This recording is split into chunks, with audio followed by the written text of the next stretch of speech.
Nelson Mandela was born on July 18, 1918, in the small village of Mvezo in Umtata, then part of South Africa's Cape Province. From the very beginning, Mandela's life was marked by circumstances that would shape his path toward becoming one of the most revered figures of the 20th century.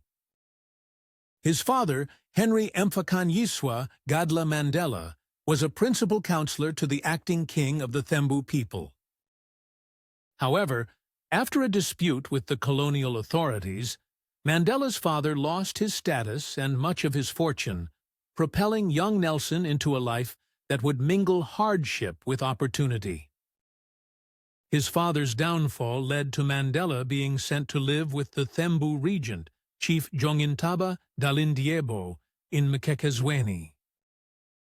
There, he was exposed to the culture of African royalty and leadership. Mandela attended various missionary schools, where he showed a keen interest in learning and recognized the severe limitations imposed by the apartheid system on his people. But his education would also plant the seeds of his political awakening. At the University of Fort Hare, Mandela met Oliver Tambo, who would later become a lifelong friend and comrade in the struggle for freedom. Fort Hare was a hotbed of political debate, and Mandela quickly became involved in student politics, ultimately leading a student protest that got him expelled. Defiantly, he completed his degree through correspondence courses.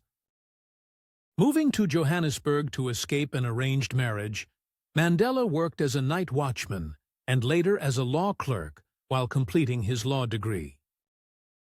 In Johannesburg, he met influential African National Congress, ANC members, and began his deep involvement in the anti-apartheid movement. Mandela's sense of justice drove him to establish the ANC Youth League in 1944 alongside Tambo and Walter Sisulu. The League advocated for a more radical approach to ending apartheid, which involved civil disobedience and strikes.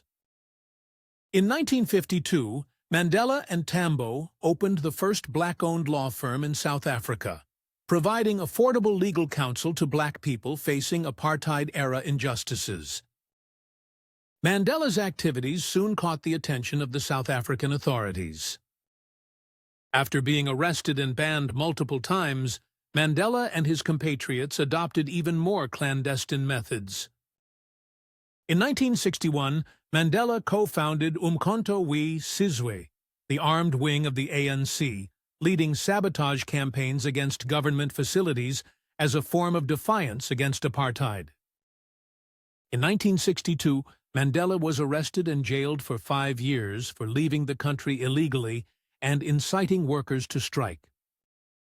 Shortly after, he was tried again and, along with other ANC leaders, sentenced to life imprisonment during the Rivonia trial in 1964. Nelson Mandela spent the next 27 years behind bars, 18 of which were on Robben Island. During his imprisonment, he became a symbol of the anti-apartheid struggle domestically and internationally.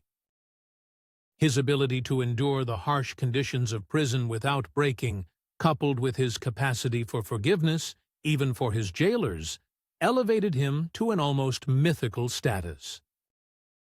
The story took a dramatic turn in the late 1980s when international pressure on South Africa to abolish apartheid intensified. President F.W. de Klerk, recognizing the unsustainable nature of the apartheid state, announced the release of Nelson Mandela on February 11, 1990.